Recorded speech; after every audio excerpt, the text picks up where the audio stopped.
welcome to another episode of Chatty Broads with Bekah and Jess.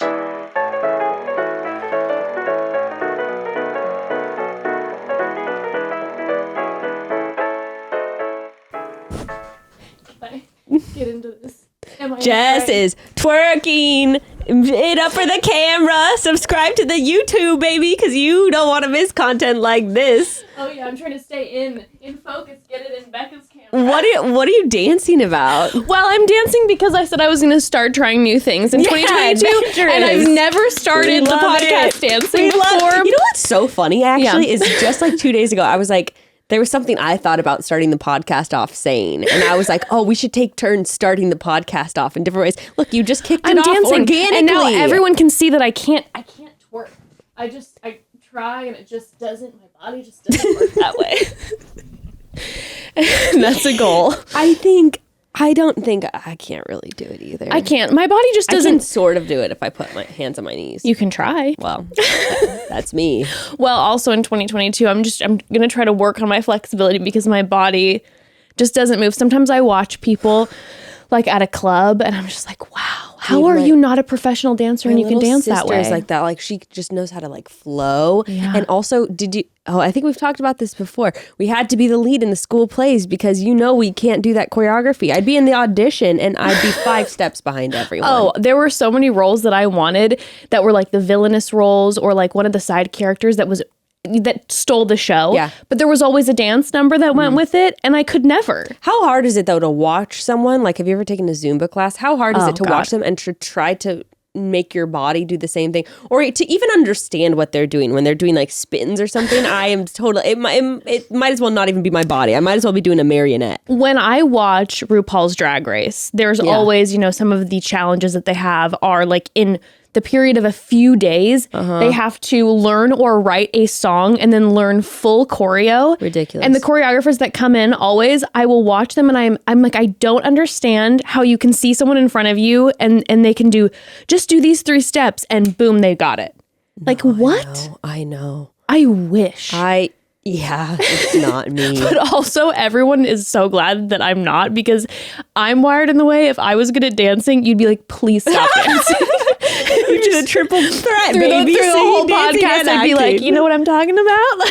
What is more obnoxious, someone who wants to flex their dancing or singing? Singing, 100%. Yeah, definitely. Definitely. But maybe we say that because we can sing a little. No, I can't. I can't be one of those people who's like, hi. Those people. Yeah, I can't do the But you're a pretty good singer. I feel like you could be an obnoxious person. I could sing all the time if I wanted to, and that makes me cringe so hard. And I'm so glad because the person that happy birthday, they're doing the harmony with everyone. Oh no. That's why this sounds so just obnoxious, but I love going to karaoke to watch people sing, but I will not sing at karaoke because I can sing. I feel like I'm being like, look at me. Well, I think you can do it appropriately. You can sing an ABBA song or something like that. Right. Don't go up there and sing Mariah Carey. Well, that I could not do. But you know what I'm saying though? You're not going to go up and sing like, fucking Andrea Bocelli number. Yeah. You're going to sing, you got to sing ABBA, you got to sing Elton John. Yeah, I'm not going out. And then I say go for it, Okay. Yeah, I always feel like weird in my own skin doing karaoke, and I like watching people kill it at karaoke. But for myself personally, I'm just like, I just feel like I'm trying to make a point right now. Though what I love, my favorite type of people are the people who are like super gifted at something and you don't know it and then you find out. True. You know what I mean? Like you go to karaoke with someone and you had no idea they could sing, and then all of a sudden you're like, what in God's name? Where does this angelic voice come from? But I say if you got it, flaunt it. If we go to karaoke, but you have to make the right pick. Okay. Well, you're giving me permission to show up in full costume for Ruth's birthday party. I'm just like, and So for Ruth's birthday, we're going to have Anna and Elsa there because Gray told her that Anna and Elsa would be at her fucking birthday. So now I got to shell out $300 to have Anna and Elsa be at her fucking birthday party. you know, Gray's like, we're going to write to Arendelle and they're going to come. And I'm like, You're like, who's yes! in charge of booking this? And you're like, but apparently they show up and they sing, it says that they sing all the songs, which what are Ember's us parents gonna going to lose her mind. It's good. I think, and I looked it up on Yelp. These people are good. They're good. They're performers. And I know because one of my friends used to work there who used to be a professional Disney princess. What an amazing job to have. Like, if you're good at that. She said she didn't like working there, though, because the boss was like a nightmare. I would imagine the parents could be tricky, too, sometimes. Totally. You know? Giving you too many specifics. Yeah, just demanding, not grateful for your services. Or I could also imagine there would be some creepy ass dads. That was a big who's thing. Like, hey, Anna. And you're like, oh, that was a big thing in the contract. There was like no harassment. Yeah. Can you imagine? Of our talent. Oh, Lord. But so I wonder if they're going to bring like a little mic. So anyway, you can just pop in there and be like, I know this one, guys. I'm just like, listen, you all, you're really killing the Frozen soundtrack right now. But if you mind giving me your head mic, I'm going to hit a nice Ariel song. We're gonna do. I'm gonna come back. My generation. Oh, yeah. We're gonna do a look at this stuff. Isn't it neat? That's actually a good one for also all vocal ranges. I feel like it's true. You can crush that one. But you should do show yourself. That's the one you like, right? You'll see. You're at the birthday party, there are tears streaming down your face. You're like, 2022 is the year of adventure. This is a fact on God. When I tell you, anytime Frozen 2 comes on, full weeping for me. And that song, Show Yourself, I'm even thinking about it and I have chills just thinking about it. I'm like, and so many people talk shit on Frozen 2 and I'm like, what's wrong with all of you? It was so magical. Do you know what Ruth's favorite is? So dramatic. She goes, and I had only watched pieces of it and we just now watched it, so I hadn't really listened to the Frozen 2 soundtrack, so I didn't know what she was talking about. She goes, I want to listen to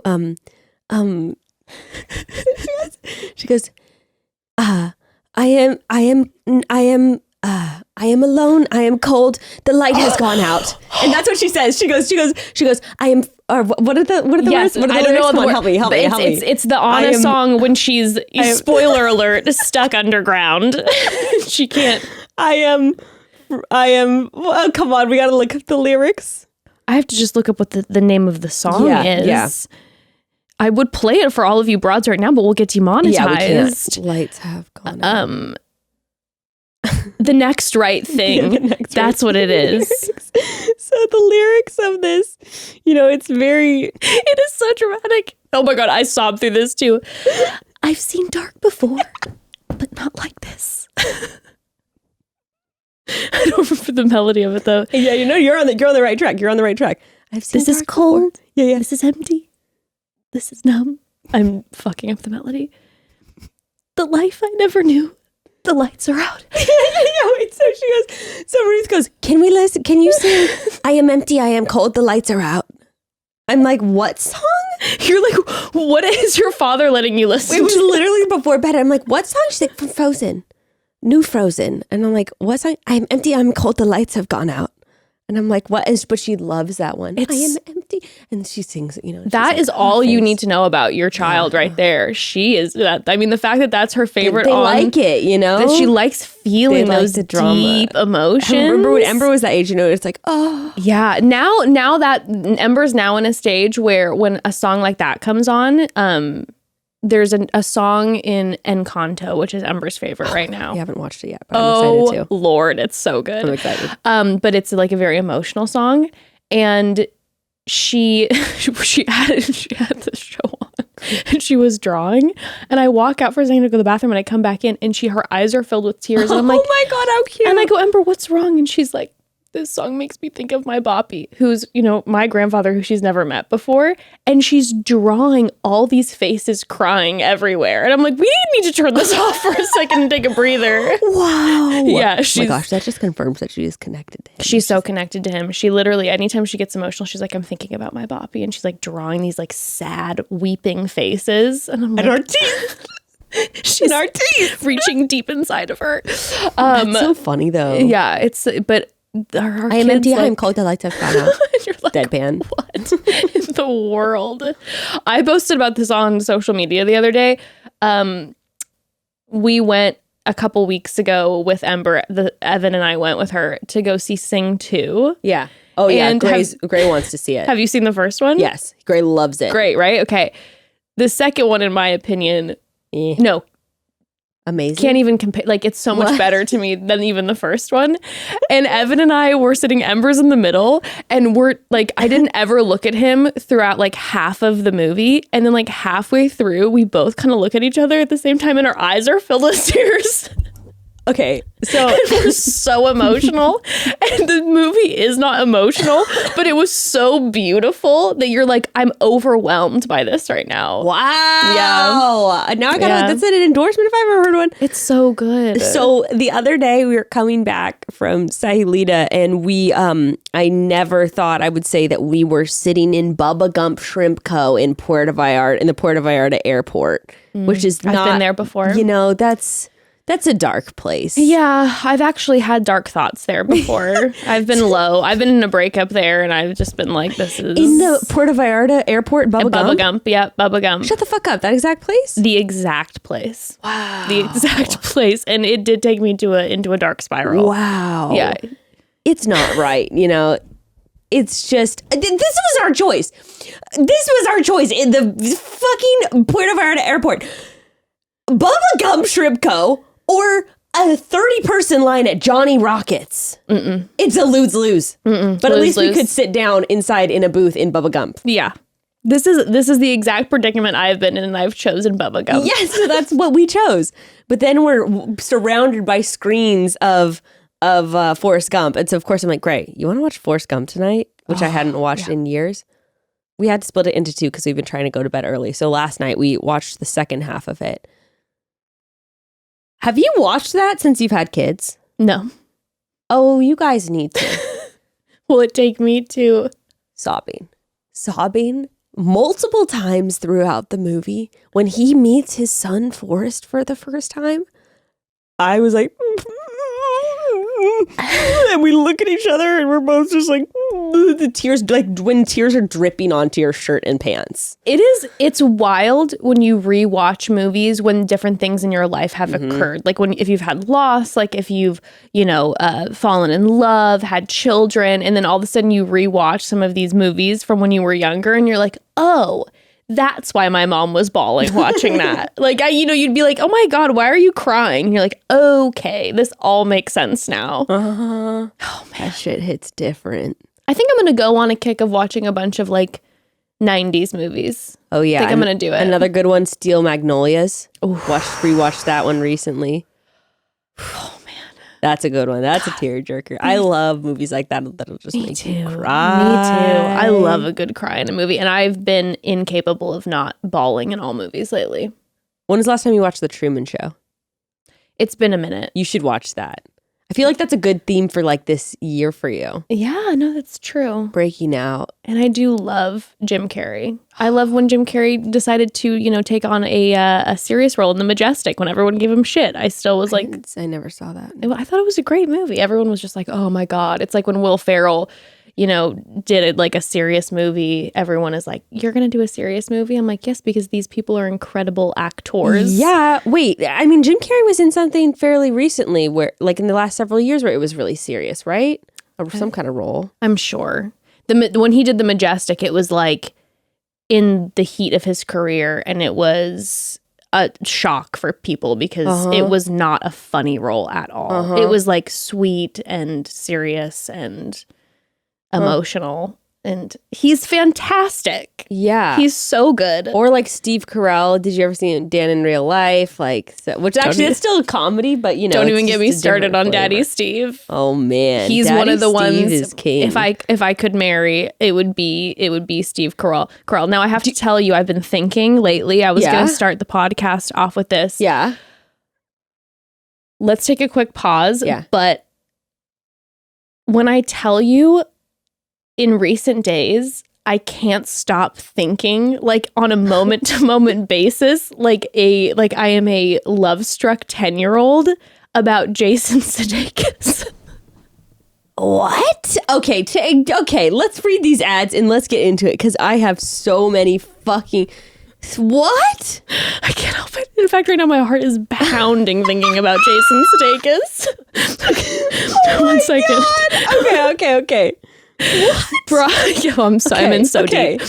Broads, if you struggle with anxiety, if your heart is pounding like mine is right now, stress, sleeplessness, thinking about Jason, or chronic pain, you've probably got a lot of lists that are miles long of remedies you've tried, products you've purchased, or theories that you have about how to alleviate whatever you're dealing with. But right now, right here, I am telling you that something that has helped me so much with all the above things is Feels Premium CBD. Feels is the premium CBD. I just took it last night before I went to bed. Helps you feel your best while also keeping your head clear. It's a totally natural way to help reduce stress, anxiety, pain, and sleeplessness. And all you have to do is place a few drops of Feels CBD under your tongue. Within minutes, you're going to start to feel the difference. And now if you want a discreet way to feel better on the go, you can pop on one of the Feels new CBD. Oh, pop in one of the Feels new CBD infused mints. I love them. I like them too. Great. I like keeping them in my purse because you can carry them everywhere. You can take one whenever you start to feel anxious without drawing any attention and making your anxiety worse. It's a total game changer. And make friends. The people flock when you got the Feels mints.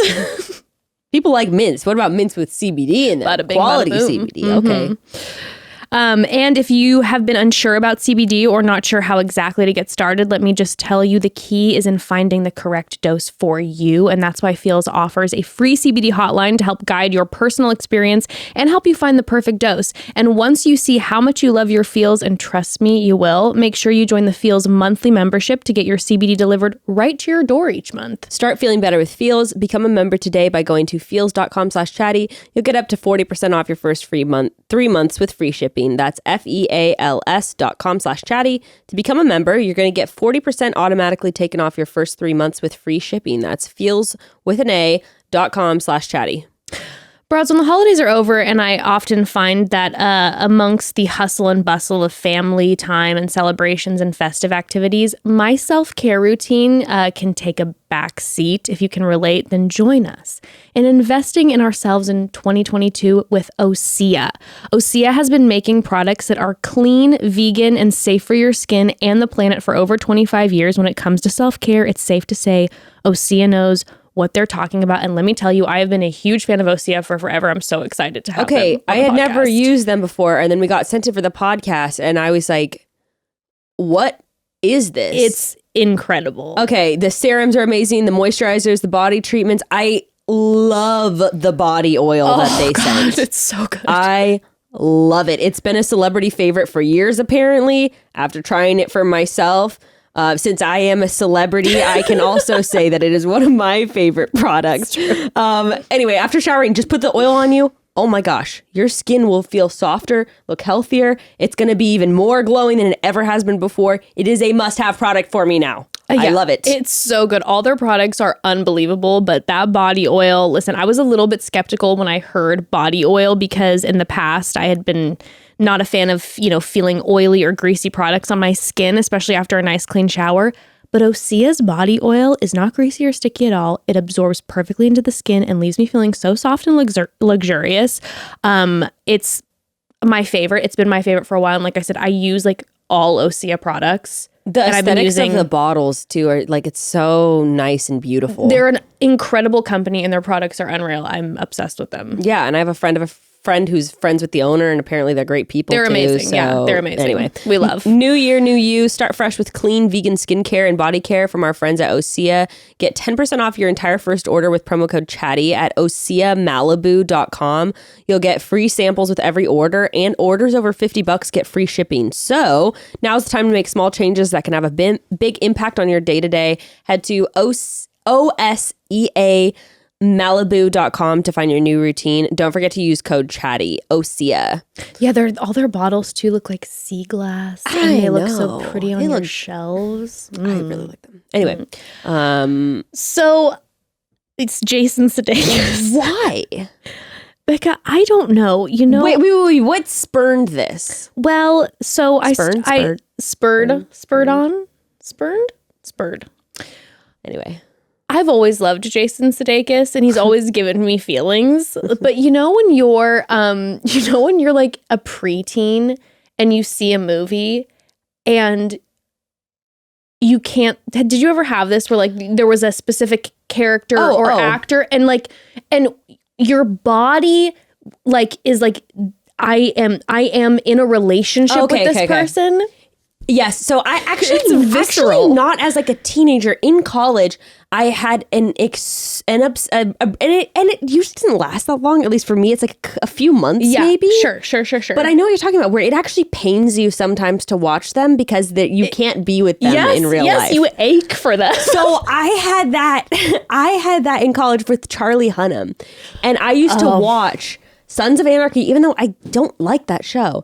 And I would watch that show, and I would like see the sex scenes with him in them, and it would like hurt me because I wanted to be with him so badly. And there's like this part of you that's like, I am with this person. Like you think about them all the time. I've been feeling that way with Jason Sudeikis.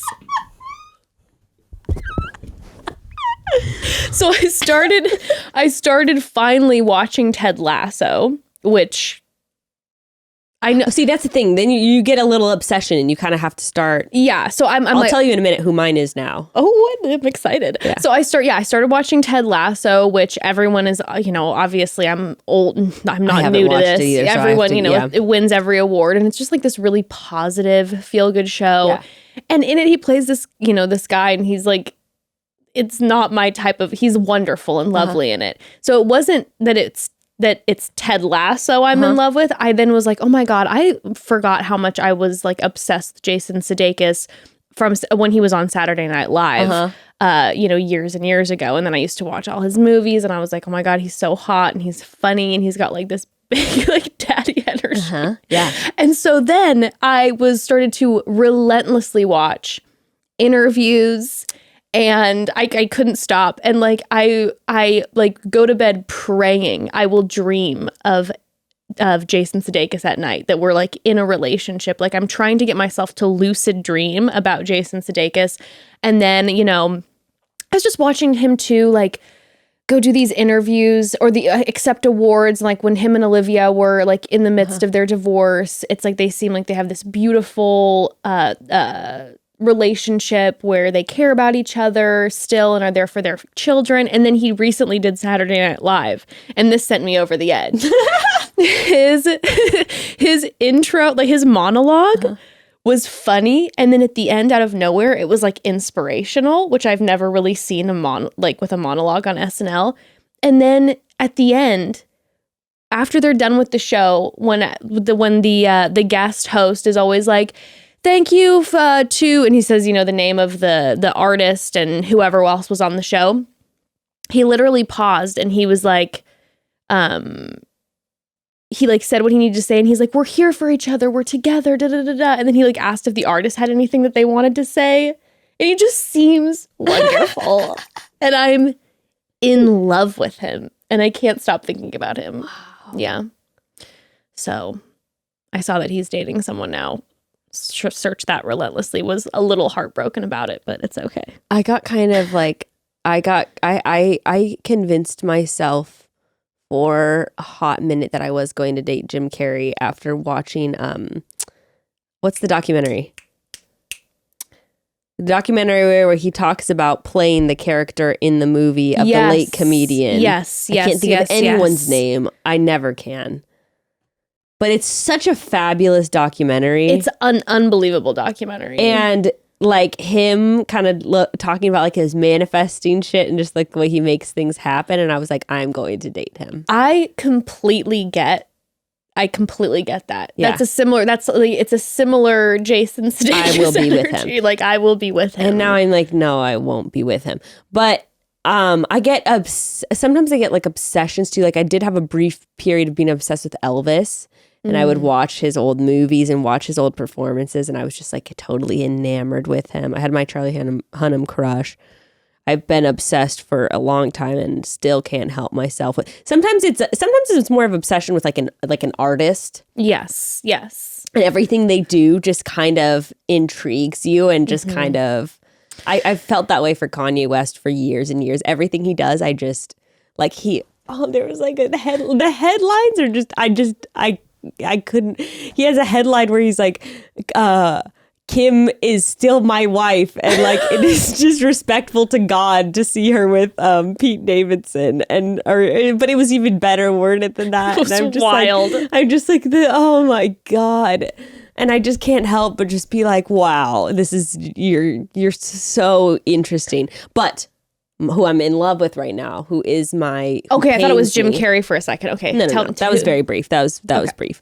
My ongoing one, and has been for actually probably like a year now, but it just recently got reignited, was I am very enamored and sexually attracted to Oscar Isaac. I mean, that's nothing new for anyone, but I am and he's such a fucking good actor that when you watch him play a character, you believe that you're like, this is a person that exists. Yes. I watched scenes from a marriage recently. I mean, what a doozy that is. But he is so, like, you believe that that's really him. Yes. Every single time. Like, I'm just like, this is who he is. Yes.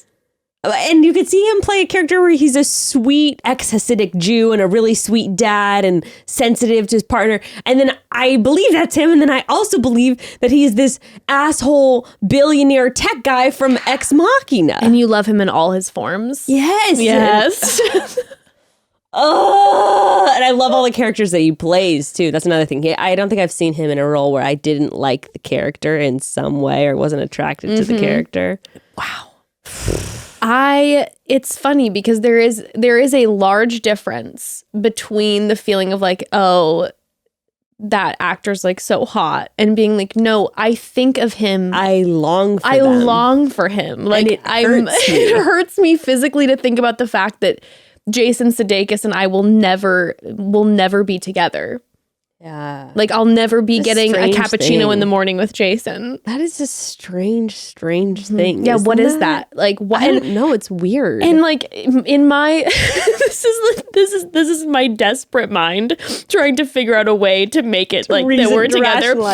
That I'm like, maybe we have these certain longings for people because like something about our chemistry would connect. Okay, I was actually just going to say that though. I was like, what if you actually are picking up on like an energy that you actually would?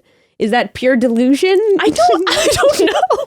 I don't think so. I feel like maybe there is like, because again, like I said, there's a difference between like, oh, they're so hot and I have like this crush versus like, no, I long for you. But this is what's okay. So I actually haven't watched interviews and stuff with Oscar Isaac. You actually have watched Jason Sudeikis be himself, albeit doing a public performance, if you will. Yeah. But that's a little different because then you are. I've only watched Oscar Isaac playing characters that he is not. I have no idea who he is.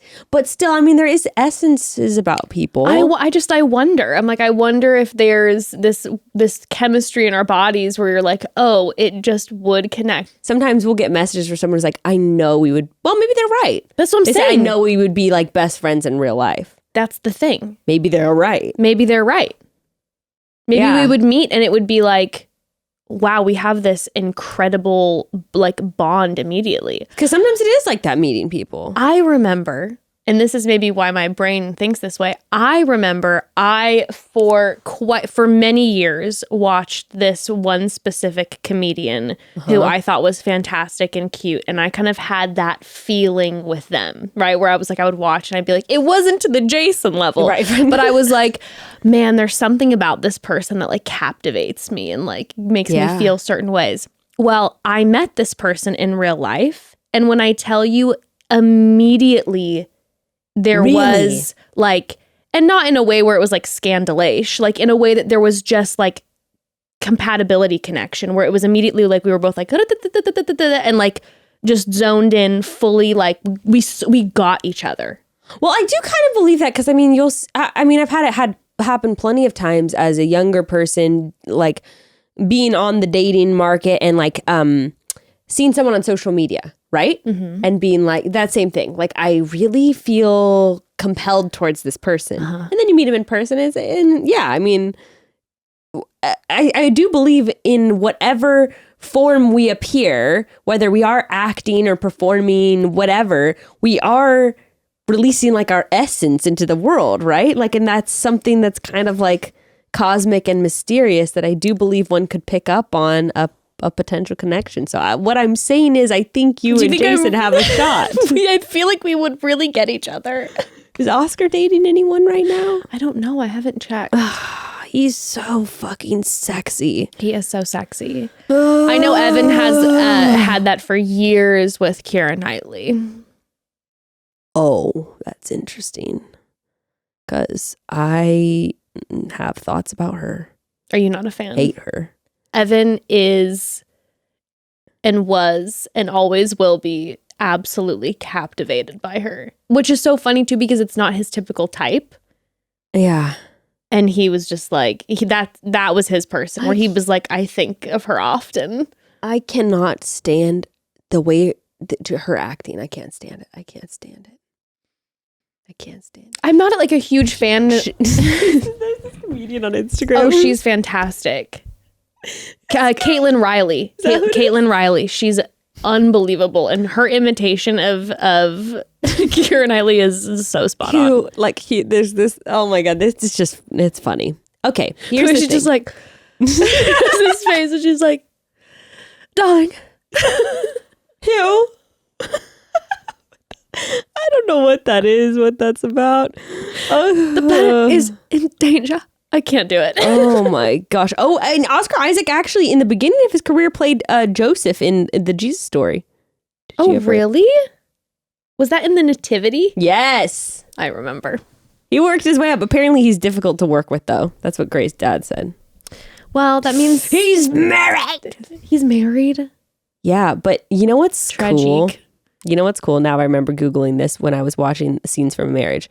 He had this like sexy moment on the red carpet with Jessica Chastain. Oh, I saw that. Where he like kissed her like shoulders. No, it was like her inner arm, like kind of by her armpit, and it was like this very playful, flirty thing. And I guess his wife is like a big director and is like very successful, and she was like just standing on the side, being like, like just kind of chuckling to herself. I love that it's like they know it's going to get headlines, and so they're doing that to bait us so that we will watch that movie. For real. And I'm sure a ton of people tuned into the movie who wouldn't have because they're like, what is this chemistry happening?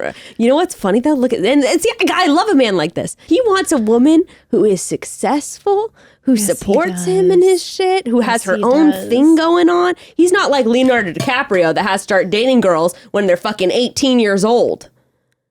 When he's in his 50s. It's really ruined it for me. Have we talked about this in the podcast yet?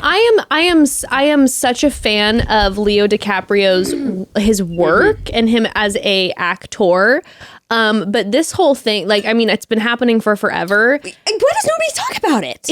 It's absurd. Maybe people do talk about it. Every time a girlfriend of his gets to 25, he will dump her. And will start dating like another 23-year-old. I mean, and I think his current girlfriend, literally, they met when she was like 17, 18, or 19. And now she's 23. Here's the thing we talked about. Remember when we were talking on The Bachelor? She's going to be sweating. She's getting closer to that 25th age. Her time is coming to an end. Remember when we were talking about this with Joe and Serena and we were saying the age gap thing? Yes. And I think something I said was like, when it's a pattern, to me, that's where I go, look at Leonardo DiCaprio. What does a 50-something-year-old man like that want with a young 20-something-year-old over and over and over again? To have a sense of power over them. Mm-hmm. Mm-hmm. It is disgusting. I'm horrive by it.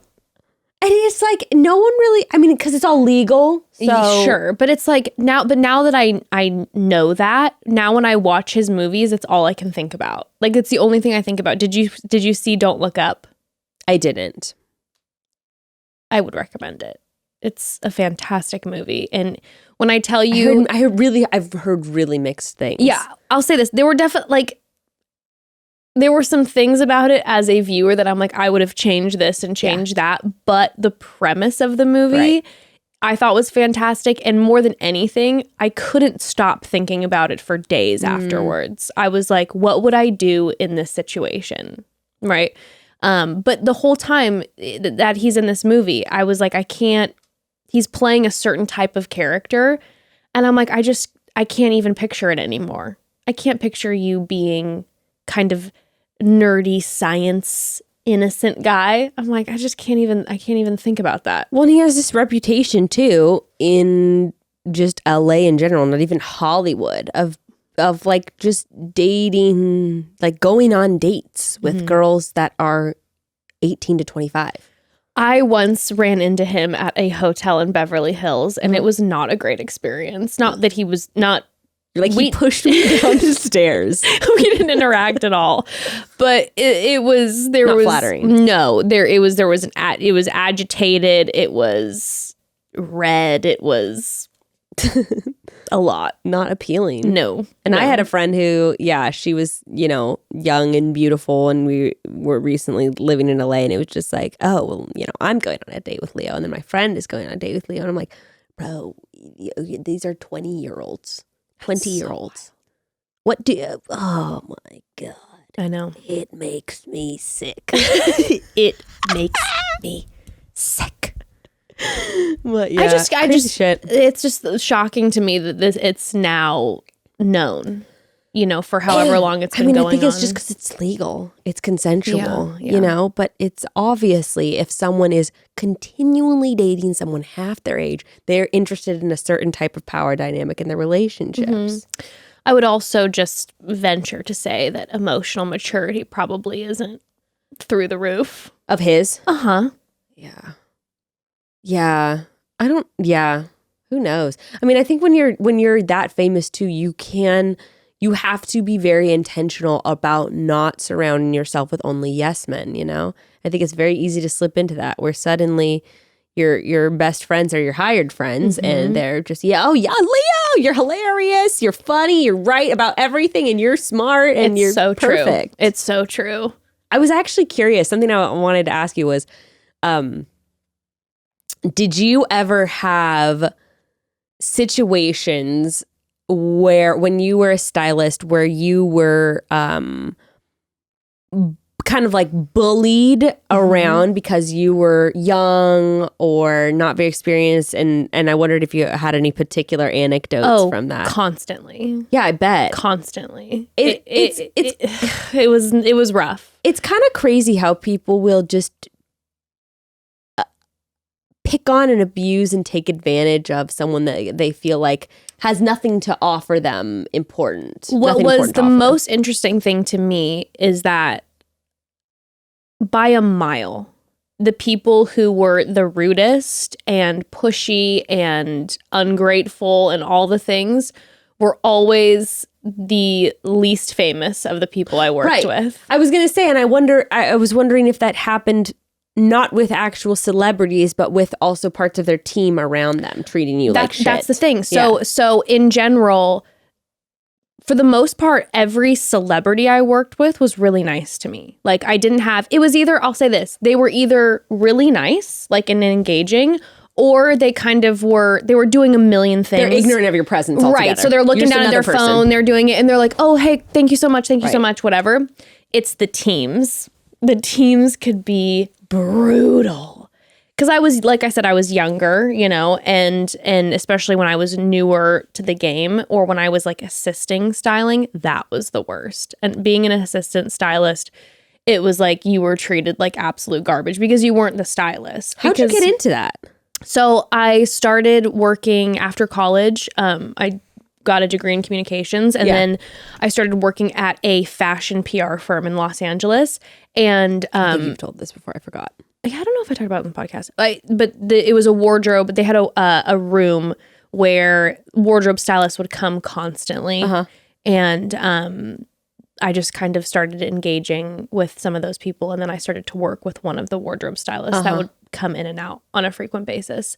And then from there, I started, I never owned my own company. Well, later I started to just freelance for myself a little bit, but I was working then for a bigger stylist, but then I started to have all my own projects. But for a while, I was just the assistant, and that was rough. As any assistant job is, Sure. when you have someone who is just just can't even wrap their brain around the fact that you actually are a human being. You're like, you can't talk to me that way. But no, it was the people it was the people that were working for the celebrity that could be really, really rough. And it was always like, it wasn't ever a specific employment situation. Like, it wasn't like, oh, it's always the manager or it's always, whatever.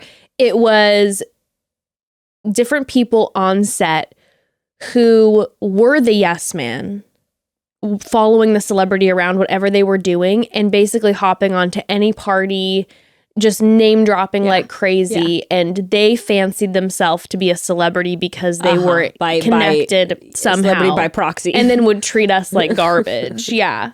It was bad. And then the only quote unquote celebrities that I ever had that were really difficult were the people who were like D-list. Where it was like some sort of small thing here and there, a reality thing, and they were like rough. Well, in fact, notoriously in our wardrobe room, the people who would come in and out.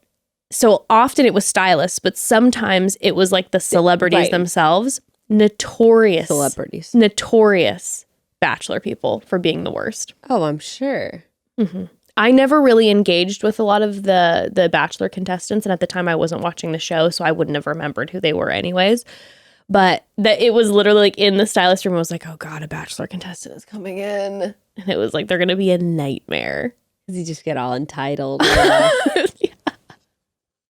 It's so funny too, because I've gone to some different just like appearances or things on like shows, this or that.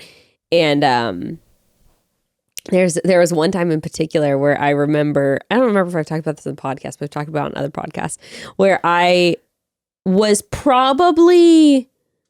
there was like 4 other like little like people who were coming on. It was like a talk thing. And I was probably the most famous there. Sure. Technically, if we're looking at followers, if we're looking at like actual stuff you've been on. Sure. But I just came by myself, drove in my Camry, I'm like, oh man, fuck, I'm trying to get home soon because, I gotta like get kids. From my mother-in-law, whatever. These people, some of these women, they've got their makeup artist, their manager, their assistant there, and I'm definitely the youngest too. Mm-hmm. And so I'm just kind of sitting there just feeling out of place. They're like, whatever. And I remember. It's like trigger. Like I'm like thinking back and I'm like, my God. This. The mic guy is micing them all up and asks me if I could go out of the room. He's like, hey, can you get up? I'm actually trying to mic everyone. He's like, shoo. Yeah, he's like we're using these chairs for miking. What did you say? And I go, oh, I'm on the show. I'm like hosting with them. And then did he get awkward or he was like, no, oh, okay. Yeah, he was just like, oh, I'm sorry, whatever. But I was just like, yeah, no, I'm one of the guests, actually. Oh my gosh. He thought I was like some assistant or something. Because you don't have like 17 people like fussing around you. Exactly. And I'm like, what the fuck are you all doing? You have to have these people on salary. You're burning through cash. What are you doing? This is my thing always. Like, here's the deal. If you can afford a glam squad, God bless. They do incredible work. But there are definitely types of celebrities, I'll say celebrities in quotation marks, but who just like the feeling of there being like a buzz around them. A buzz. So there's this feeling of power. I'm like, meanwhile, you got the valet on the clock. You got your assistant here. What are all these people doing? Oh, when I would see sometimes the cost at the end of something that we would do. The valet, the chauffeur, I mean. The cost at the end would be astronomical. And I'm like, how are you making any money off this? And so often, like the smaller celebrities, we'd be doing photo shoots or whatever. And I'm like, you're not making anything because you have 20 people on set right now and half of us don't need to be here. Like when I was an assistant wardrobe stylist, I was like, I didn't have to be here for this shoot. Mm-hmm. It was unnecessary. Well, I know there's like a number of Bachelor people. There is, they'll rent like $8,000 or $9,000 a month houses, but they're renting. And I'm just like, what are you doing? Mm-hmm. You gotta save. But it's like people want to have the feeling of the lavish life, which I get, Yeah, I mean, it's which is why I'm going to be hiring a chauffeur to drop me off at recording every Bekah week will now. no longer be driving. But no, I couldn't believe sometimes the extravagant, but again, it was so funny because the people who I would work with who were like proper celebrities did not show up with 12 people. Right. They would show up alone. Right. Every once in a while, they would have like an agent with them or a manager or whoever they were like in the middle of, discussing whatever with. Right. Which there definitely were some scenarios where I'm like, damn, it would have been nice to have a manager or someone there looking out for me in 1,000% situations. But I was always so shocked when they would show up and it would be kind of like, they'd just be like A-okay to do whatever. Whatever look you want to do on me. You don't have anything to prove to anyone, right? Mm-hmm. I'm not trying to flex on anyone. And also, I think there's something valuable about being, I don't want to ever be an unapproachable person, right? Oh, I do. Jess, I want to give off all those airs, with her Gucci shades, gigantic sunglasses. And by the way, I'm going to say this right now. If anyone sees me in the future, I will be continuing, like 10 years from now, I will be continuing to wear a mask out with sunglasses. I live for the look of giant sunglasses and a mask and having my face completely covered. I like that too. I sometimes I can get a little cave dwellery and I have to go out to run an errand, right. But like I also I'm not ready to engage with the world, and I like to sometimes hide behind my mask and my sunglasses. It also doesn't require any makeup when you have a mask on. Oh, too. That's a whole different. I mean, right? My goodness. You put on some false lashes and you are glam queen. And I'm glam queen. Idea. I truly the anytime I go out and I run into a broad, I am always looking like a garbage can. Haggard. Like straight up, never, always no makeup. Hair is absolutely out of control, a mess. I am in sweats covered in stains, like running around at Target. And I'm like, why now? Always. But now with the mask, it's better because before it would be like, they'd see me and they'd be like, is that you? Oh, no, that's not you, right, Jess? Jess? Oh. Jess? I'll be writing about this on Reddit later. I can't wait to snap a photo of this person who nobody knows. Broads. Quick pause.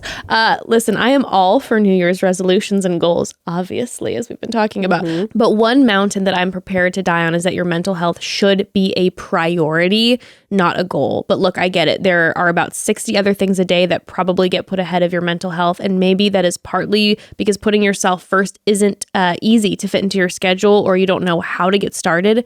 With Talkspace, making your mental health a priority is a lot easier. If you've thought about starting therapy for a while, this is the sign to just do it. For a really long time, I was just resistant to the idea of therapy because honestly, I would get overwhelmed being like, how am I going to find a therapist? Mm-hmm.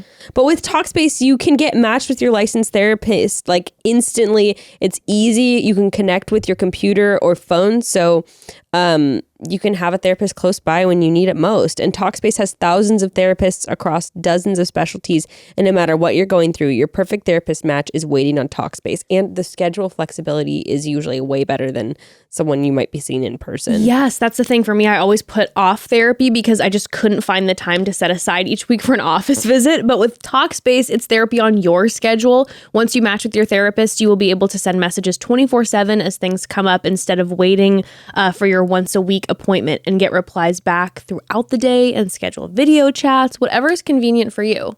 Make your mental health more than just another New Year's resolution with Talkspace. Visit Talkspace.com and get $100 off your first month when you use promo code Chatty at signup. That's $100 off at Talkspace.com, promo code Chatty.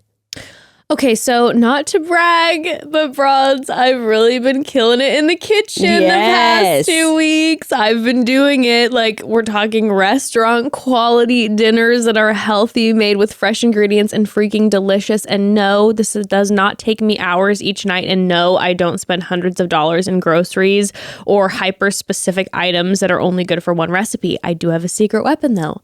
I'm getting a lot of help, and I mean a lot of help from Green Chef. Oh my gosh, I love Green Chef. If you're looking for fresh, healthy, easy to prepare meals in 2022, let Green Chef be your go-to. They make eating well super easy with plans to fit into every lifestyle, whether you're keto, paleo, vegan, vegetarian, gluten-free, or if you're just looking to eat more delicious homemade meals this year. Green Chef has got you covered.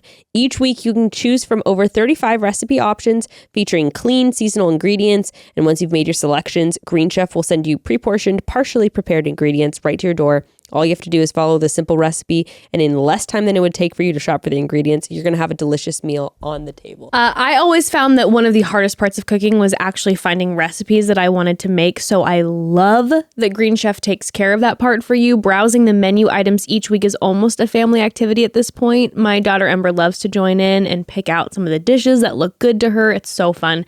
And then when they arrive, we make them together. It's such a fun way to spend time together, and the end result is a delicious meal. So that makes the whole thing even better. And it's so fun that she's able to help me do it because of all the pre-portioned ingredients. Yeah. Go to greenchef.com/chatty10 and use code chatty10 to get 10 free meals, including free shipping. That's greenchef.com/chatty10 and use code chatty10 for 10 free meals and free shipping. Okay, I wanted to ask you about something because I know that you wanted to bring up a conversation that the bros were having on the podcast. One more thing about getting bullied. Yes. The reason I was thinking about it is I was just reflecting on it, and we will talk about this before the end of the podcast. Don't worry, Jess. I also have something to tell you. Ooh, I can't wait to tell ya. I can't wait. Yeah.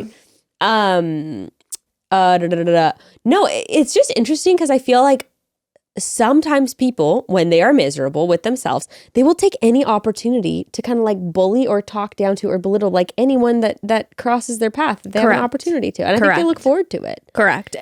And I think that you can smell that energy on someone from a mile away. Dude, I remember, dear God, when I was a nanny, doing the whole pickup line thing.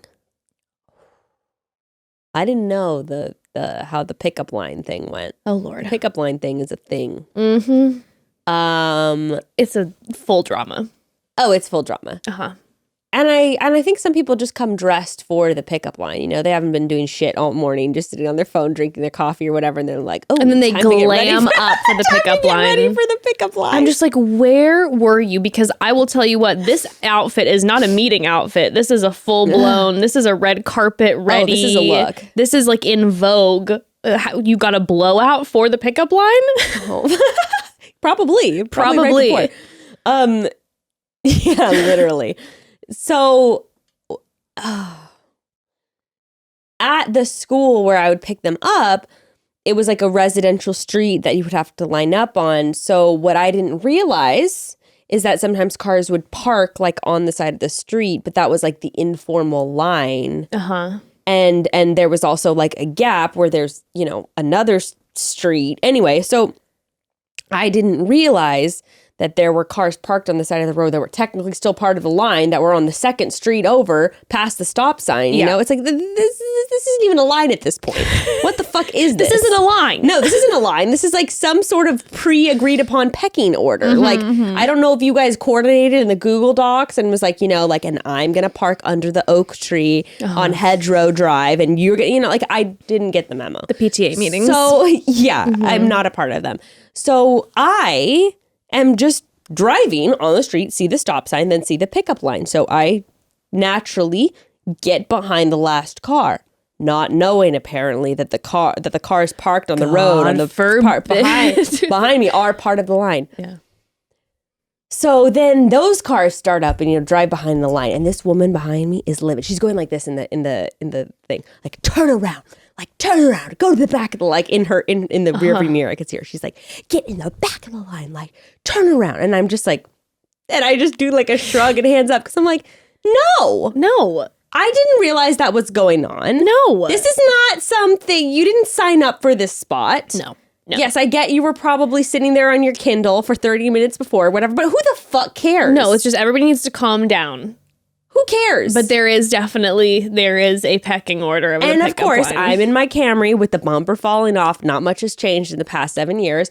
And this bitch gets out of her fucking car and comes to my window. Oh, no. Not comes the to my approach, window. not the physical approach. And I literally like, I'm not rolling my window down. I'm like, hi. And she's literally like, roll your window down. And you're like, no, thank you. So I like rolled my window down probably like 2 inches, you know, like. And I don't even remember what she said, but she was just because like, we are in line and like, this is how it goes, you know, and just talking to me like so demeaning, like I'm a fucking idiot or something. And I don't remember what I did. I think what I did was just like, oh, sorry, I didn't realize, like, you know. But I'm not going. I don't remember, but I'm pretty sure I did not. She wanted me. She was so mad that I was gonna pick up my nanny kids before. There was 2 minutes before she was gonna. No, 20 seconds before she was gonna pick up hers, and wanted me to go to the back of the line. I don't think I did. I don't remember. But then get this. So, then I tell my nanny kid in the car, because he was like 8 or something, and I'm like, yeah, oh my gosh, this lady, like, and he goes, oh yeah, Is that Mrs. Such and Such? no, he was like, oh yeah, whatever the kid's name was, little Bobby, like, oh Bobby, yeah, Bobby got suspended because he like had a cast on his arm and like hit someone's arm on the table like with his cast and really hurt them and like got suspended from school. And I'm like, oh, so this is a family that has issues. Listen, Anyway, be careful I thought of that how this morning for some reason. You speak to other people in front of your children. You can see it all over the your kids. spouse. Yes. No, seriously, how you speak to everyone. Like, you see that in Ember's class. I've been figuring all that stuff out where you're like, oh, Lord, okay. But no, the pickup line is such a thing. And everyone gets in full glam. And I'm like, oh, I'm sorry that you're taking it out on me because your husband's cheating on you with your nanny. I know that's a sore spot for you. You're like, I know I'm a trigger. but this isn't personal, But honey. I just didn't know what I was doing, and I'm really sorry. I won't do it again. I won't do it Trish? again. I have learned my lesson. I've learned my lesson. Wait, what did you have to tell me, though? Oh, well, yesterday, I accidentally texted my ex-boyfriend. What? It was the most embarrassing. And this is an this is an ex who things did not end well. The last time we talked, it was not great.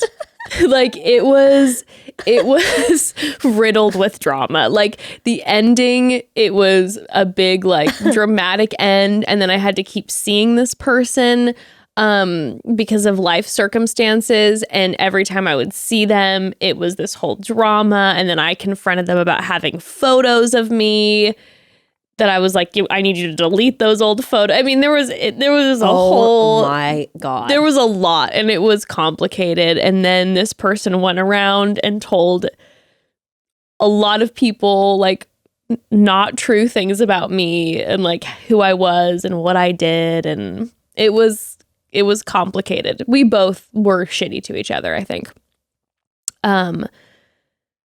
Haven't talked to this person in years. Yeah. Still have his number, though. Yeah, of course. So the company that I work with to do ads on Instagram, you're always working with, like, lots of different people, right? And so they'll always be like, oh, there's a random person that you're texting here, and, like, you don't know them, a random Ryan, a random Brett. You don't even know what their face looks like. No, and you don't know them, but, like, you're texting that person to send them content for whatever. Well, I had worked... Oh my God. I love where this is heading. I'm gonna die. Dude, I'm gonna die right now. This is so funny. Oh my God. First of all, what was the ad for?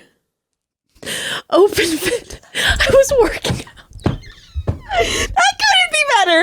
That could not be better. The only thing that could be better if it was like a sex toy or lube company. But no, I think actually, no. That's not even, Open Fit is the most embarrassing because you're working out in it. The clip is of me with the music I've dubbed over doing, like, squats and just, like, thumbs up at the camera. Just pure vulnerability. Oh my God, that's so funny. So how it happens is I text I had texted the person who works for the ad agency a couple times, but I hadn't put his number in my phone. But you thought you had. Yes. So then you're like, I got to send this to Ryan. Yes. You type in Ryan. We'll say it's a guy named Ryan. And so I type Ryan in and the name just pops up. And so I very quickly just go. And sometimes, your phone will do like recent people. So, you're like, oh, that's them. Yeah, sure. But I opened it up, so I didn't see that there was any past conversation. Right. And so I just took the contact name and I hit it, and I was just, Ember was talking to me. I was half paying attention. I send, hey, Ryan, here's the content. Send that text and then send the content. Which is the video of me working out with music dubbed over it. Y'all will see it on my Instagram in a couple days. And I send it. The second I push send, I knew it was the wrong person because there was no previous texts between me. Because I'm with my new phone, I have not texted this ex. Oh. And it all comes rushing, and I'm like, fuck. This is so... And quick question, why is there not an option to unsend a text message? Is there an option that I'm unaware of? Because I'm like, I can unsend a DM. Instagram's figured it out. And if I would have done that, I would have very quickly... If I would have sent a DM to this person, I would have very quickly unsent it. I don't think you could with SMS. I don't think that's possible. Because you're basically like sending a physical carrier pigeon, I think, is how SMS works with the green bubble, You're like sending a letter through I don't fucking know how this works. But yeah, if you could do it on Instagram, and if iMessage is Wi-Fi based. I couldn't figure out how to unsend anything. I've never been in a situation where I so desperately wanted to unsend something so quickly. I think because... I don't know. They probably just want to keep it because how like on Instagram or Twitter, like if you remove what you've written, like it'll remove from the other person's side too, and you could just like tweak things and alter things. It's probably good that it's not a thing, but I know. Yeah, no, that's true, because then if you need it for like physical evidence, and the person can like I mean, you could probably still trace it though. Like there's probably still logs about that kind of stuff. I know. I love an unsend on a DM. Oh, I love an unsend. I'm just terrified. Oh yeah, and I guess like even if they have notifications on their push notifications, it'll still say like this message has been like redacted or something like that. That's awkward though. Then kind of, but. Bless you. They still don't have any idea what it is. True, but then it's still like... I mean, I posted it on Instagram recently about the one ex that I had. That is so funny though. What did you say? To the person? Yeah. I didn't say anything. Didn't say anything? No, because I was like, maybe they changed their number. Did it say delivered? Well, not only did it say delivered, the person responded to me in 10 minutes. And said, wow, hey, Jess, long time no talk. And was like, I think you sent this to the wrong person. And I was like, yeah, so sorry about that. And then this person was trying to like chat with me. They saw you looking good, busting out those open foot squats. They said, hey, baby girl, what's up? He's like, I see that deep squat. I see that lunge. I see that hip mobility. From what I recall, back in the day, you were not working out. So what's going on now? Are you a little more flexible? Those knees are looking good. No replacements in your future. I'm like, just so you know, I put music over it. Without the music, you hear them cracking the entire time. Thank God the music was already over it, and I didn't send a video with just the organic noise of me and just like bending and cracking my knees. Oh my God. That is so funny. It was truly pinnacle embarrassing. And but then like, yeah, he kept trying to chat and was just like, so how's everything been? And I was kind of like, it's been fine. But I mean, I suppose if someone would have sent me, who I wouldn't have talked to in forever, and would have sent me a video of themselves recording, I would have been like, hey, how are you? How's everything been? Like, yeah. I don't know. How do you, but then the wrap up portion where I wrapped it up was then the person was like, has since moved and is in another area and is like, so do you ever come to such and such? Like, if you're in the area, God. you should like hit me up. And I'm like, well, we will not be responding to that message. So open fit really works.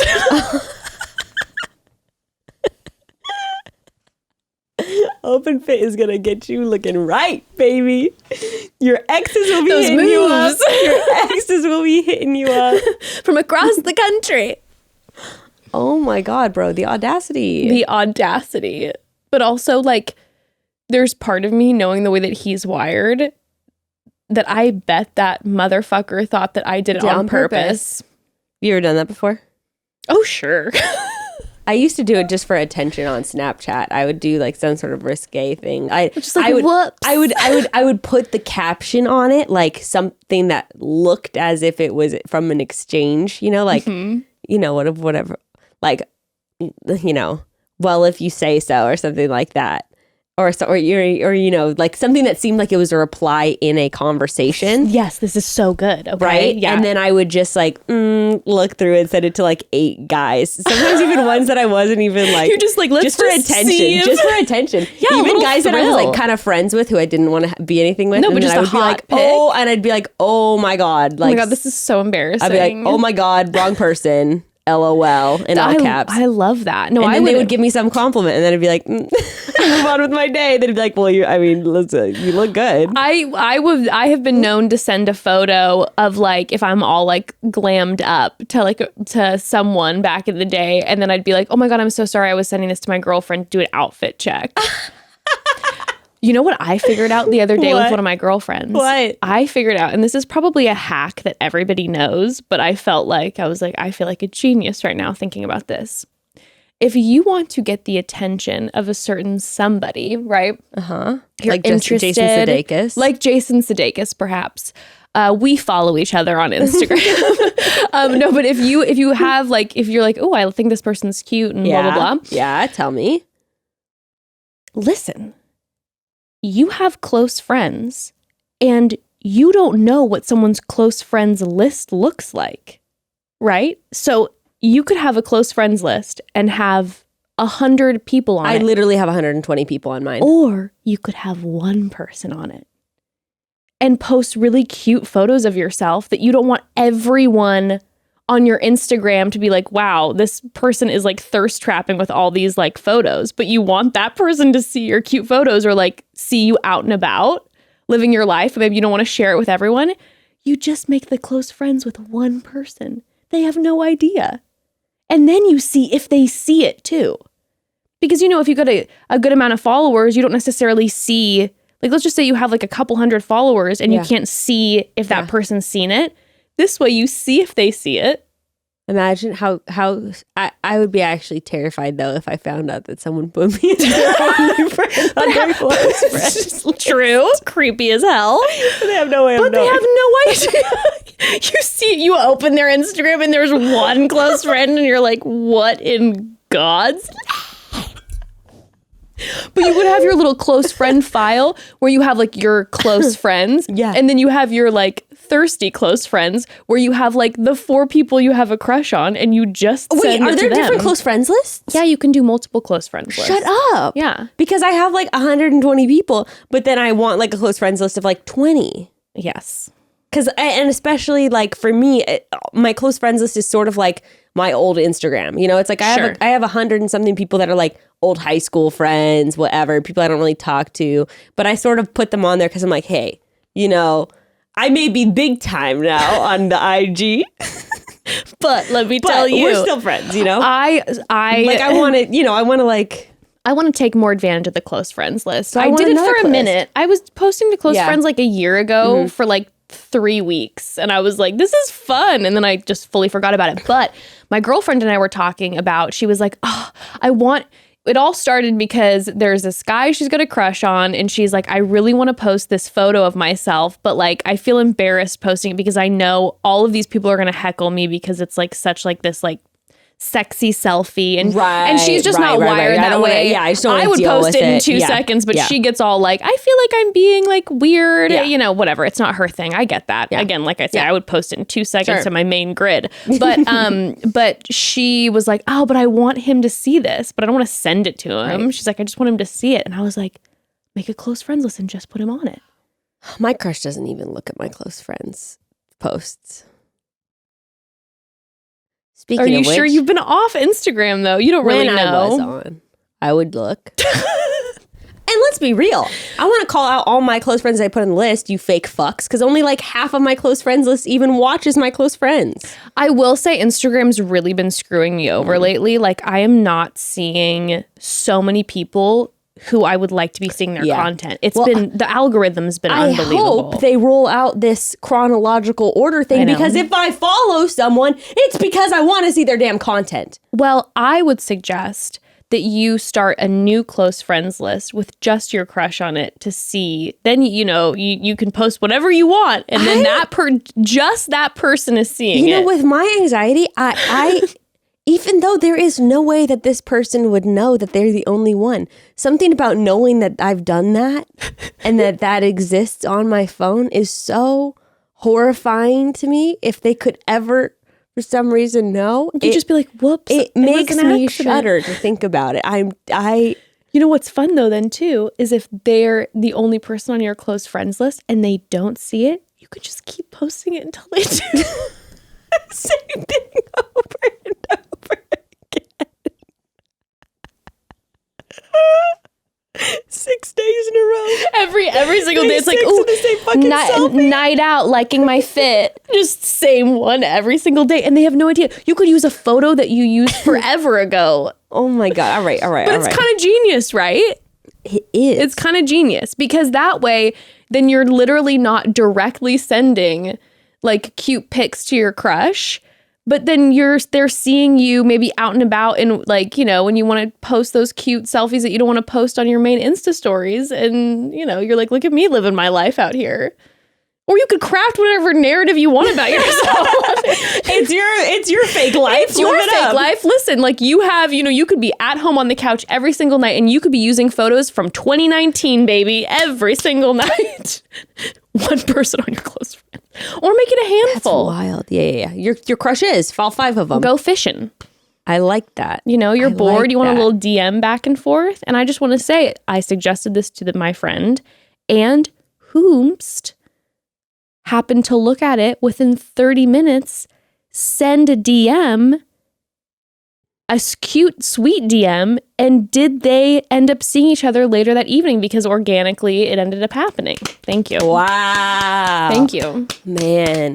Just facilitating love all over this wild city. Sometimes I miss those games, and then sometimes when it doesn't work and you're just like crushed, I don't miss that. That's what I don't miss. When your crush doesn't look at your close friends after 17 days of the same photo every day over and over.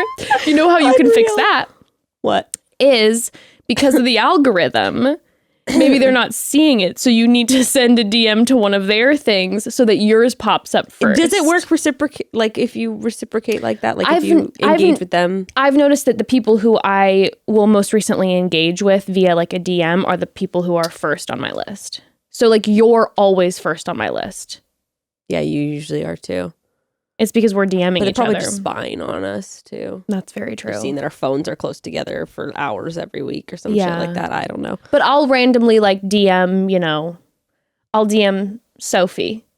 And then hers is right at the top again for my thing. So I think if you DM this person, so you blow them up. Absolutely blow them up. And then maybe your little green circle will come to the top of their page again. Okay, speaking of crushes though. Okay, yes. I need to say this because all right. I actually won't go too far into it because it did end up being a bit of a personal conversation. But when I listened to the Chatty Bros episode, I was floored because... Would you like to break down okay. what the Chatty Bros spoke about if the broads didn't listen? Long story short, the thing I had issue with is there was a guy at a party we were all at that I had a crush on, and we started chatting. And also this was like a crush from afar. We haven't really like interacted before. No, you guys don't like know each other. No, we don't really know each other very well. It was a crush from social media. Like I was like, oh, I think, yeah. It's anyway. one of my friends. Yeah, it's one of Jess's friends. So anyway, we started chatting, and then he had to run an errand or something, and we wanted to keep talking, and Gray had gone home to be with the kids. So then I text Gray, like, I literally text him. I was sitting right with you when this whole thing happened. What I literally text him was, do you mind if I go on a drive to run an errand with a male friend so we can talk about blank, whatever we were talking about? And Gray said, whatever. And just with Gray and my relationship, I'm like, oh, okay, he doesn't care. No, you were cracking up. You were like, yeah, he's giving me shit. So we're like back. Yeah. Also, I asked about a specific topic. I said like this technological revolution. What is funny about that if I was talking? Okay, so anyway. Okay, hold on. Okay. So I text him that. He says, whatever. We drive to go run the errand. And then I look and I see that our house is only 30 minutes away. The Uber ride is like 45 to 50 minutes from the party we were at. And I was going to have to Uber. So I just asked him, will you just drive me home? He said, yes. As like a gentleman. Yes, he's a nice guy. Yeah. He wasn't doing anything else. He said, yes, I'll drive you home. Enjoying conversation with me, obviously. Tickled by it. Why do the drive? So, drives me home. And then I come in and I'm like talking to Gray about this conversation I just had with this person, whatever. And like and I think had even talking about like, oh, I had a little crush on them, whatever. And Gray was like rolling his eyes.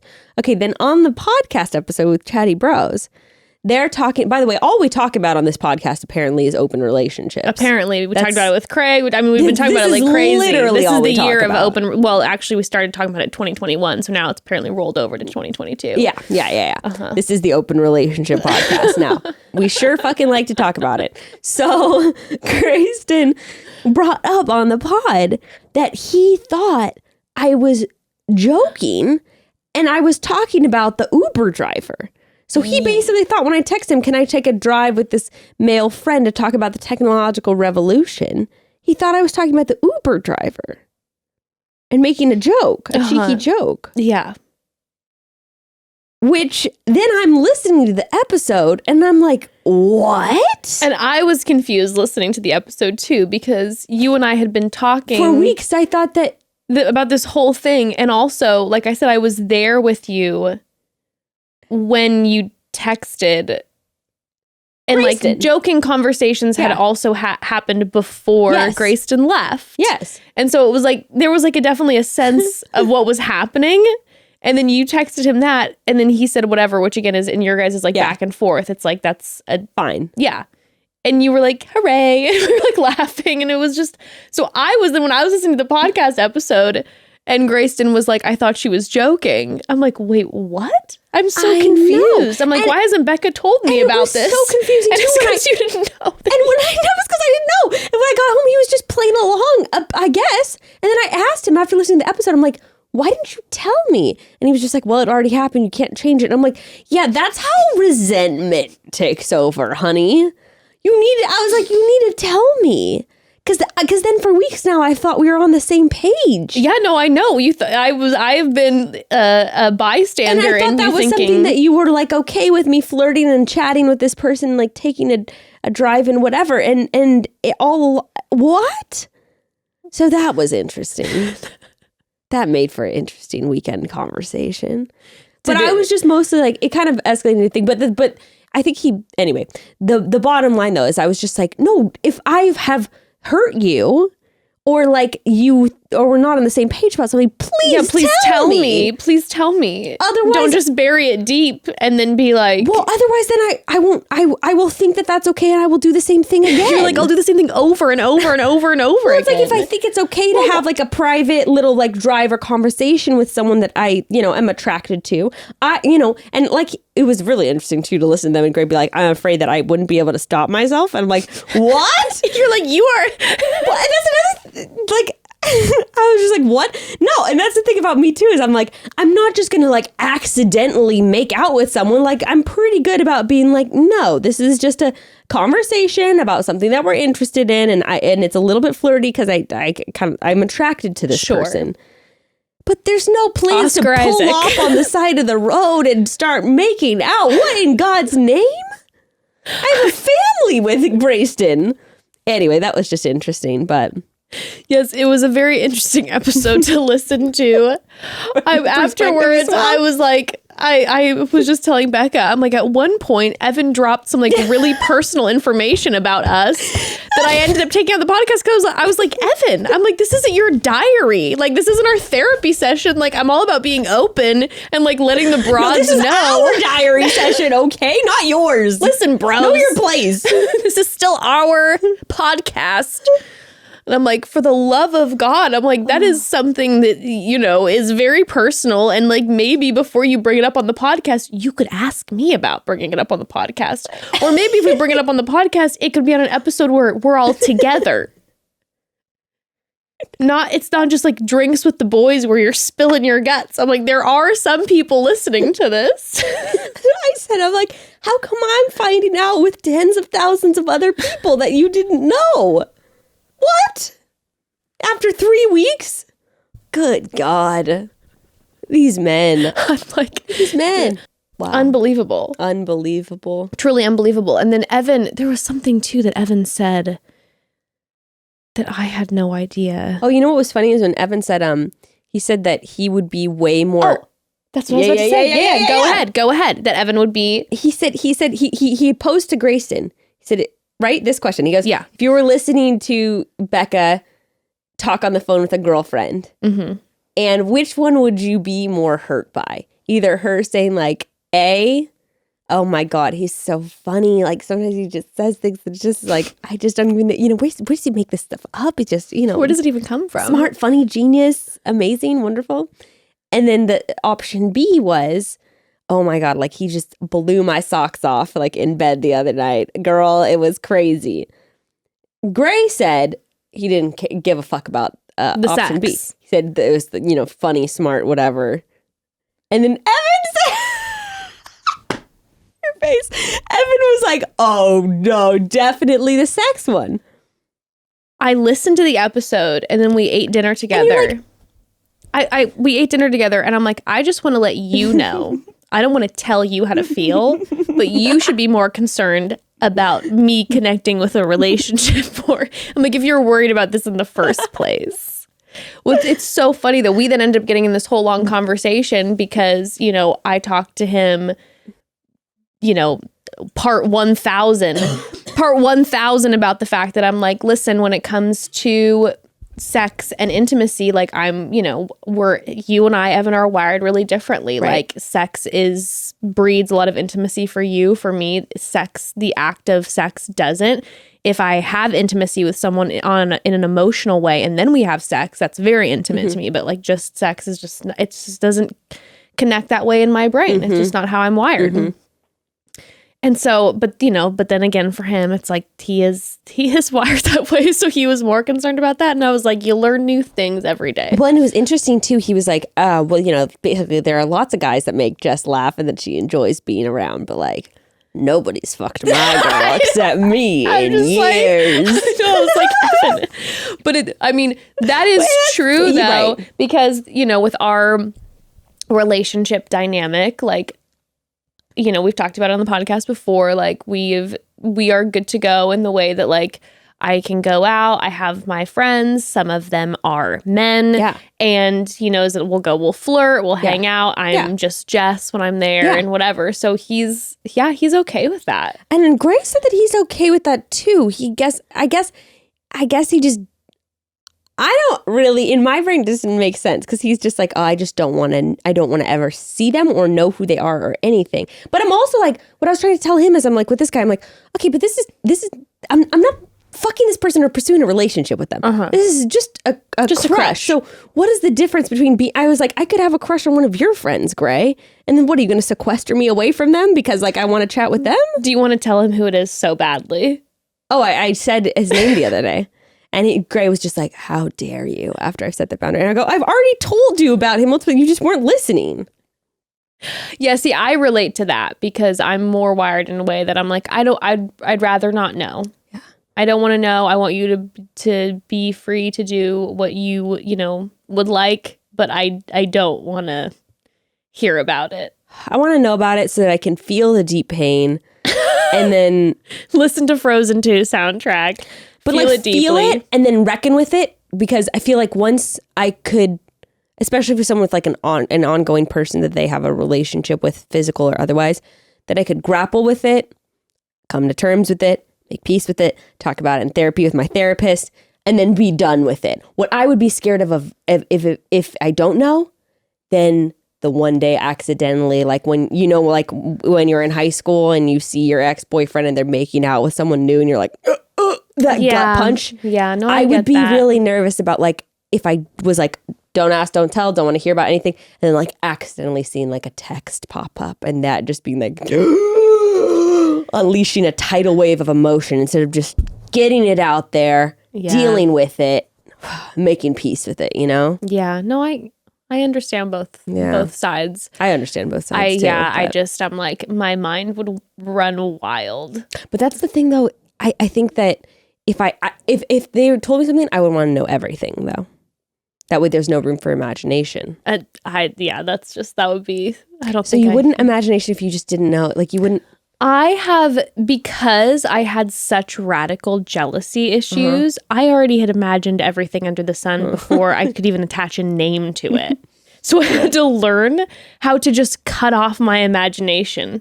Like, I'm telling you, like, it used to be like Evan would have his phone right here and it would pop up and there'd be a text that would pop up. There would be a name on his thing and it would be like mom. Yeah. And my brain, I'd be like, that's obviously not his mom. It's definitely a woman that he's talking to. And he changed it to mom so I wouldn't look and see who it is. On? I'd been cheated on. Yeah. Like you're pretty messed up about it. Basically, like, did you have trauma from someone cheating on you before and that's where that came from? Or do you think it was just... I don't think that's where my trauma came from. My first very, very vivid memory of childhood is seeing one of my parents cheating. Like, I was like physically there. And so I think, and I was like 3.5 or 4. And it's like my first very vivid memory. So I think that's where a lot of it came from. That'll do it. That'll fuck you up for sure. For sure. I can still see the other person. Like I could draw the person for you right now. Holy fucking shit. Yeah, it was bad. But so I think that it was absolutely traumatizing. Think about it night and day. But I don't have any trauma from it. I've worked through it. Yeah, totally. Yeah. No, but so I think that's where a lot of it came from. Yeah. And then my first serious relationship. Trust, right? It's like and not knowing, I don't know, I imagine that would put in your head that like someone like can be a liar, you know, like can be, I don't know how to word it. And then when it's like, when it's parental, right, then it's like, it's almost like my brain goes, well, everyone's a liar. Of course, right? Because that's a fundamental foundational relationship. Because foundational relationship. And they were wonderful parents too. So I was like, they do it all right.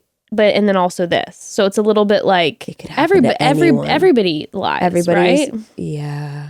So it was kind of in my brain, it was like everybody cheats, everybody lies. Untrustworthy in a way. Deep down. So, and then my first serious relationship ever that like lasted for a while was then with my boyfriend who was gay. Mm-hmm. And so then I ended up walking in on him, like he was cheating on me. And so I didn't know that he was gay and I also didn't know he was cheating on me. It's a double whammy. So then that was like, okay, this is just what happens, right? So, I remember when I found out that my gay boyfriend was cheating on me. That shit sucks. It's devastating, you know.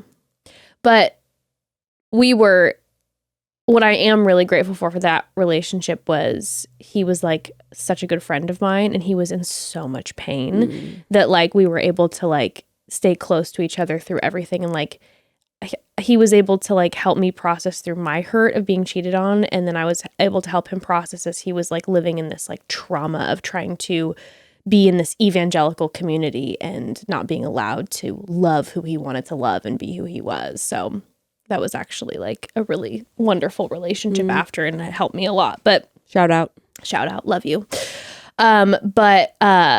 but yeah, so because I have that in my brain, that like I would literally like Evan, it would pop up and I would say mom, and I'd be like, it's another woman. And I would imagine all of the things and what it would take me. It would literally, I guess I just did it. If Evan was ever gone and his computer was there, his phone was there, it was like game over. I'm going through everything, like everything. Because I was like, I have to find out that he's cheating on me so that I can end this before it goes too far. Mm-hmm. This was even after we like officially got married. I was like, well, I need to know now because we're early on in our marriage, so an annulment maybe could happen and da-da-da-da. And so it was like I was always just looking for that. And so when you dig enough, you find little things. Like even though it was nothing, it was just like a random person he worked with was texting him, and I was like, "Why were you even text?" Like, and it would just be like, right. And people have privacy, right? And of course. Like, and so yeah, of course. And it was like not only was I like, you know, not allowing him to have any bit of a private life, and I was like breaking into his things basically, which was so not okay. I was destroying my own mind. So what I had to just basically do is like cut myself off, where it was like one day I had to look in the mirror and be like, you will never look at his phone again. You will never go on his computer again.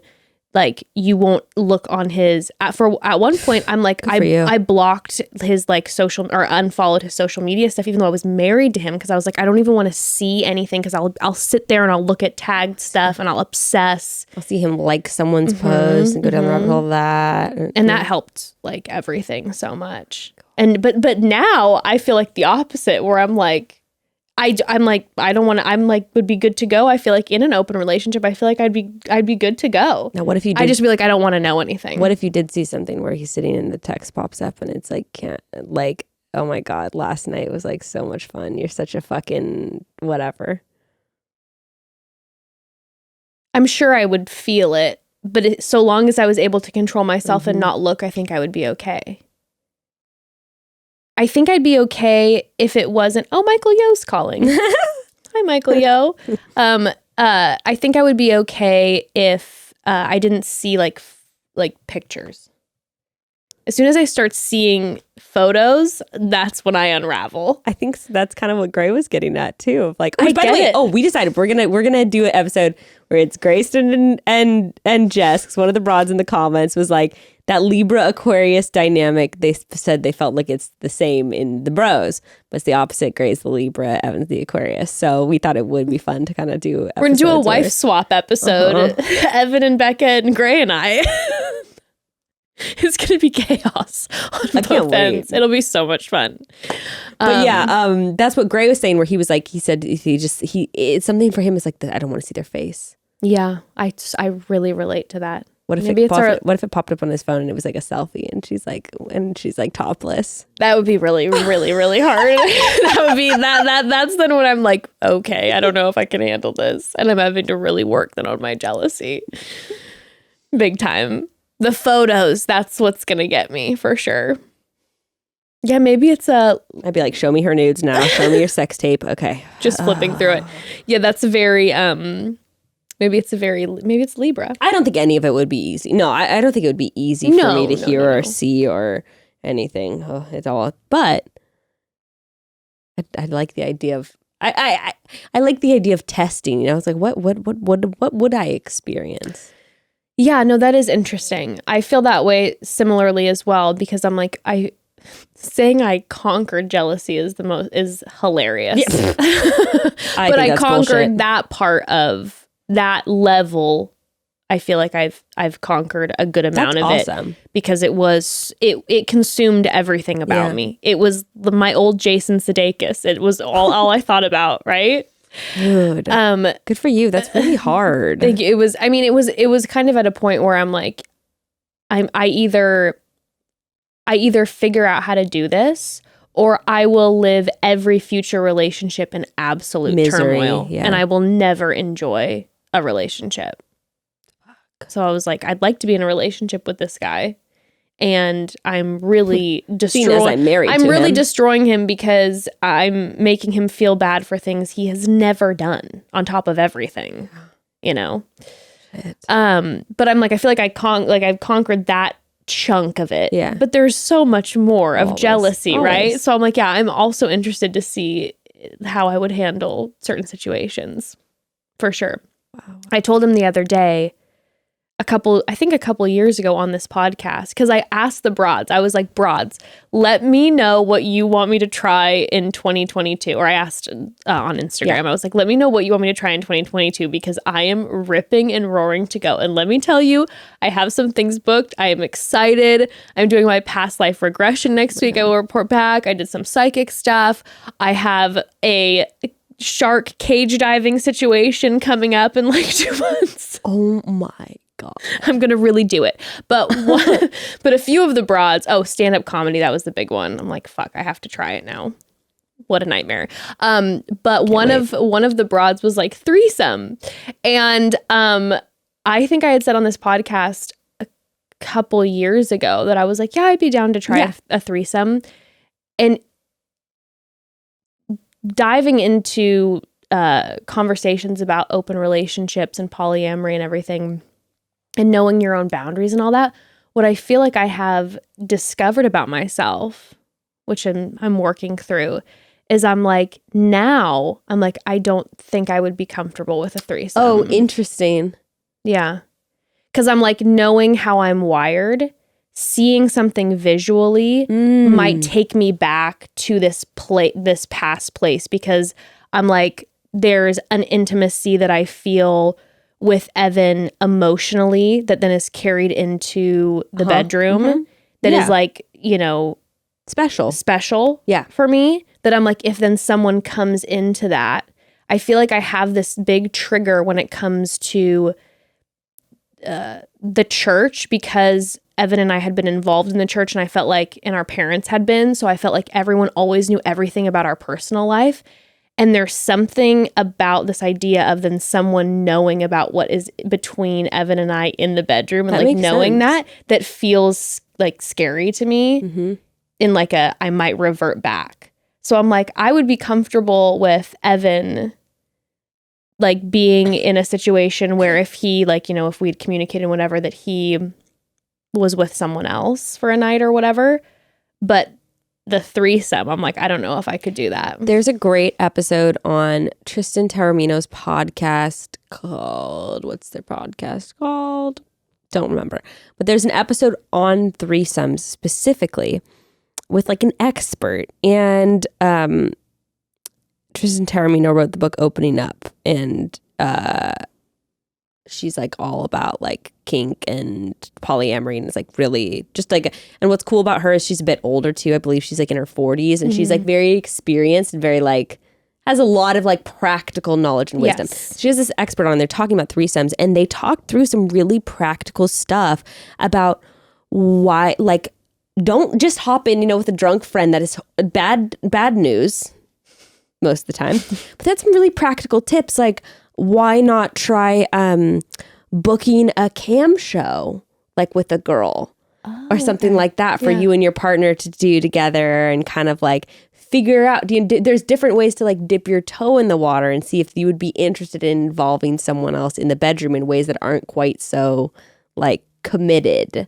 That totally makes sense. It's a good episode. I'll send it to you. But there was like a lot of like little things, instead of being like, no, you don't have to jump right into like throwing someone in to come and have sex with you both. There's like other things. See if this is something that you'd be comfortable with, and exploring boundaries and all that kind of thing. I like that. So it's a good episode. Yeah, I'll send it to you, and then you can put it in the episode notes too.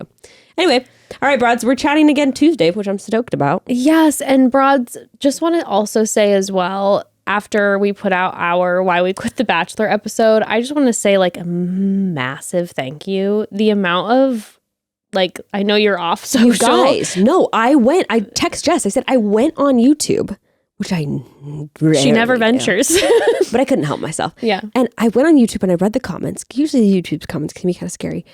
There was an onslaught of people being so kind and supportive. And there was like maybe 2 people that said something sort of not nice, but by far and away, so many supportive people, even people who were super bummed, and that meant the world to read all that stuff. It was so sweet. Yeah, it really meant everything, that we're like taking this risk and this chance and this new shift, and like having so much love and support, even like you were saying, for those people who are bummed out, that you all still are loving on us so much and sending all the kind words. Like, we do not take it for granted, and it means so much to us. So thank you. We love you, Broad Squad forever. Broad Squad for life. For life. And we'll chat you're gonna listen to the boys on Friday, and then we'll chat again on Tuesday. Chat soon.